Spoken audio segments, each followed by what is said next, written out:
दोस्तों 2019 ODI world cup तो सबको याद होगा, जिसमें टॉप ऑर्डर बैट्समैन में रोहित शर्मा, शिखर धवन और विराट कोहली जैसे बड़े नाम मौजूद थे, जबकि फिनिशर के रूप में एमएस धोनी और दिनेश कार्तिक जैसे बड़े बल्लेबाज थे। इन सभी बड़े प्लेयर्स के चलते सभी इंडियन फैंस को लगने लगा था कि यह वर्ल्ड कप आसानी से इंडिया जीत जाएगी। लेकिन दोस्तों न्यूजीलैंड के खिलाफ हुए उस सेमीफाइनल मैच में मिली करारी हार के बाद भारत वर्ल्ड कप से ही बाहर हो गया था।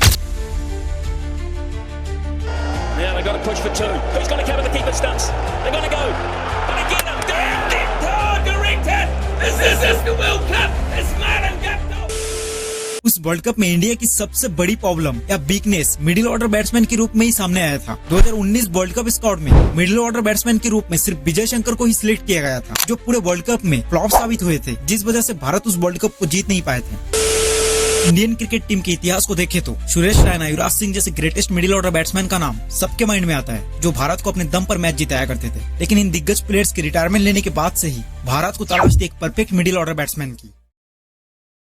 जब बात हो क्रिकेट की तो कुछ खिलाड़ी अपने टैलेंट, अपने जुनून और अपनी मेहनत से कभी ना भूलने वाली छाप छोड़ जाते हैं। आज हम बात करेंगे एक ऐसे खिलाड़ी के बारे में जिसने अपनी सफलताओं की कहानी खुद अपने हाथों से लिखी है और अब अपने एक शानदार कमबैक से सबको हैरान कर दिया है। कहानी स्टार्ट होती है आईपीएल 2016 से। दिल्ली डेयरडेविल्स की टीम से एक युवा बल्लेबाज जिसका नाम था श्रेयस अय्यर, वो उस सीजन आईपीएल में शानदार परफॉर्मेंस करते हुए अपनी टीम को कई मैचेस जिता रहे थे। युवा श्रेयस अय्यर की सबसे खास बात तो यह थी कि वो नंबर 4 पर बल्लेबाजी करते हुए बड़े बड़े मैच विनिंग पारियां खेल रहे थे। उनके इस शानदार आईपीएल परफॉर्मेंस और डोमेस्टिक क्रिकेट में मुंबई के लिए बेहतरीन प्रदर्शन को देखते हुए भारतीय टीम में उन्हें मौका दिया जाता है। पहले तो उन्हें न्यूजीलैंड के खिलाफ T20 डेब्यू कराया जाता है, जहां वो डिसेंट सा परफॉर्मेंस देते हैं, और फिर श्रीलंका के खिलाफ उनका ओडीआई पदार्पण भी हो जाता है। पर वो ओडीआई में शानदार बैटिंग करते हैं और टीम को सीरीज जिताने में अहम भूमिका निभाते हैं और लगातार टीम में बने रहते हैं। लेकिन अनएक्सपीरियंस के चलते उनका चयन ओडीआई वर्ल्ड कप 2019 में नहीं हो पाता है, जबकि उन्हें लगातार बायलैटरल सीरीज में ही मौका दिया जा रहा था, जिससे वो और भी बेहतर होते जा रहे थे। फिर 5 फरवरी 2020 को एक बायलैटरल सीरीज में न्यूजीलैंड के खिलाफ पहले वनडे में श्रेयस अय्यर ने अपने इंटरनेशनल क्रिकेट करियर का पहला शतक लगाकर सभी क्रिकेट फैंस को अपनी ओर आकर्षित करते हैं,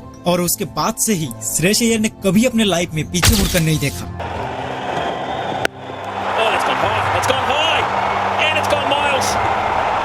श्रेयस अय्यर ने अपने क्रिकेट करियर की शुरुआत ही कुछ अलग तरीके से की थी। अपने एग्रेसिव बैटिंग स्टाइल और सॉलिड बैटिंग टेक्निक के लिए वो काफी फेमस होने लगे। उन्होंने कभी अपने क्रिकेटिंग स्किल से किसी को निराश नहीं किया। 2017 में डेब्यू करने के बाद से ही वो लगातार भारतीय टीम में मिडिल ऑर्डर में अच्छी बैटिंग कर रहे थे और धीरे धीरे अपने आप को इंडिया के टॉप बैट्समैन में शामिल करते जा रहे थे। इंडियन क्रिकेट टीम के मध्यक्रम में इस प्रकार की बल्लेबाजी करते हुए उन्होंने सभी को इम्प्रेस कर दिया था। उनके इस हार्ड वर्क के कारण फाइनली उनका सिलेक्शन ओडीआई वर्ल्ड कप 2023 में हो जाता है, जिसके बाद श्रेयस अय्यर ने पूरे ओडीआई वर्ल्ड कप में नंबर 4 पर बैटिंग करते हुए शानदार प्रदर्शन किया और 11 मैचों में 66 के बेहतरीन एवरेज के साथ 530 रन बनाए। इसमें 2 शतक और 2 अर्धशतक भी शामिल थे। उन्होंने अपने इस प्रदर्शन से सभी क्रिकेट फैंस को प्रूव कर दिया था कि वो सिर्फ एक फ्यूचर स्टार नहीं बल्कि एक डिपेंडेबल मैच विनर है। उन्होंने हर सिचुएशन में टीम को अपनी वैल्यू दिखाई है और इंडिया को ओडीआई वर्ल्ड कप फाइनल तक पहुंचाने के लिए इम्पोर्टेंट रोल अदा किया है। इंडियन टीम में कई सालों के बाद मिडिल ऑर्डर में एक स्टेबिलिटी आ चुकी थी और श्रेयस अय्यर यही से लाइमलाइट पर आ गए थे। सब कुछ सही चल रहा था। Shreyas Iyer Indian middle order का एक रिलायबल नाम बन चुके थे, पर फिर आई वो इंजरी जिसने उनकी अप ट्रेंड जर्नी को सडनली ब्रेक लगा दिया। दरअसल श्रेयस अय्यर को शोल्डर इंजरी हो गई, जिसके चलते वो कई महीनों के लिए क्रिकेट से ही बाहर हो जाते हैं और उसके बाद उनके लिए एक लॉन्ग रिहैब का जर्नी स्टार्ट हो जाता है। जिस तरीके से श्रेयस ने इंडियन क्रिकेट टीम में राइज किया था, ठीक उसी गति से उनका करियर टेंशन में दिख रहा था। हद तो तब हो गई जब श्रेयस अय्यर को बीसीसीआई ने अपने सेंट्रल कॉन्ट्रैक्ट से निकाल दिया। दरअसल बीसीसीआई सभी सीनियर प्लेयर्स को डोमेस्टिक क्रिकेट खेलने के लिए बोलते हैं। एनसीए के एक रिपोर्ट्स के मुताबिक श्रेयस अय्यर फिट हो चुके थे, परंतु श्रेयस अय्यर अपने कुछ पर्सनल रीजंस और कुछ हद तक हेल्थ कंसर्न को लेकर डोमेस्टिक क्रिकेट खेलने से इनकार कर देते थे, जिसके बाद बीसीसीआई ने श्रेयस अय्यर को पनिश करते हुए सेंट्रल कॉन्ट्रैक्ट से ही हटा देते हैं। श्रेयस अय्यर उस वक्त अपने करियर की सबसे बड़ी डाउनफॉल से गुजर रहे थे। सभी क्रिकेट फैंस और आलोचकों का एक ही सवाल था, क्या श्रेयस अय्यर वापस अपने पुराने फॉर्म में आ सकेंगे? क्या वो इंडियन क्रिकेट टीम में फिर कभी वापसी कर पाएंगे?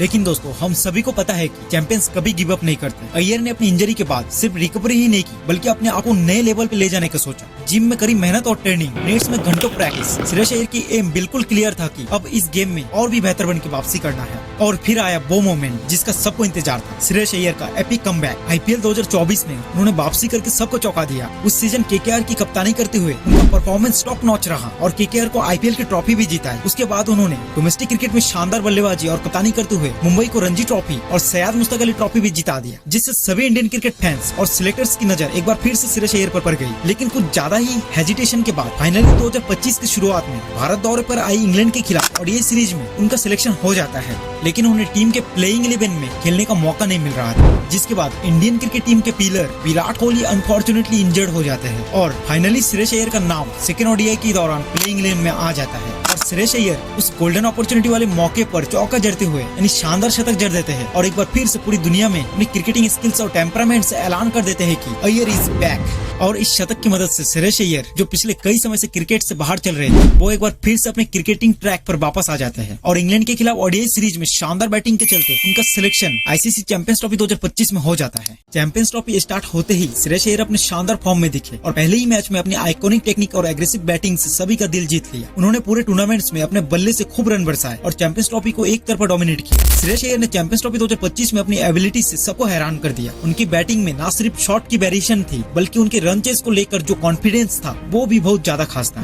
श्रेयस अय्यर ने चैंपियंस ट्रॉफी के 5 मैचों में ऑलमोस्ट 50 के एवरेज से 243 रन बनाए, जो पूरे चैंपियंस ट्रॉफी के सेकंड हाईएस्ट रन गेटर है। उनकी इस दमदार परफॉर्मेंस से भारतीय टीम ऑलमोस्ट 12 साल बाद एक बार फिर से आईसीसी चैंपियंस ट्रॉफी जीत लिया है। श्रेयस अय्यर के इस कमबैक का एक बड़ा इम्पैक्ट पड़ा इंडियन क्रिकेट टीम पे। मिडिल ऑर्डर को मिला एक ऐसा प्लेयर जो प्रेशर में भी मैच फिनिश करने का दम रखता हो। अय्यर की फेयरलेस बैटिंग और लीडरशिप क्वालिटीज ने उनको और भी इम्पोर्टेंट प्लेयर बना दिया। श्रेयस अय्यर की जर्नी सिर्फ एक क्रिकेट कमबैक नहीं, बल्कि एक इंस्पायरिंग स्टोरी है, रिसाइलेंस और hard work. I hope Shreyas Iyer का सफर यही नहीं रुकेगा, आने वाले समय में उनके और भी बड़े कारनामे देखने को मिलेंगे। भारतीय क्रिकेट में उनका योगदान और भी अहम होगा। दोस्तों, आप भी अगर श्रेयस अय्यर के फैन है तो इस वीडियो को जरूर लाइक करें और प्ले नेशन इंडिया को सब्सक्राइब नहीं किया तो अभी सब्सक्राइब करें, ताकि ऐसे क्रिकेट के लेटेस्ट कंटेंट सीधे आपके यूट्यूब होम स्क्रीन पर आसानी से आ जाए। मिलते हैं नेक्स्ट वीडियो में। जय हिंद।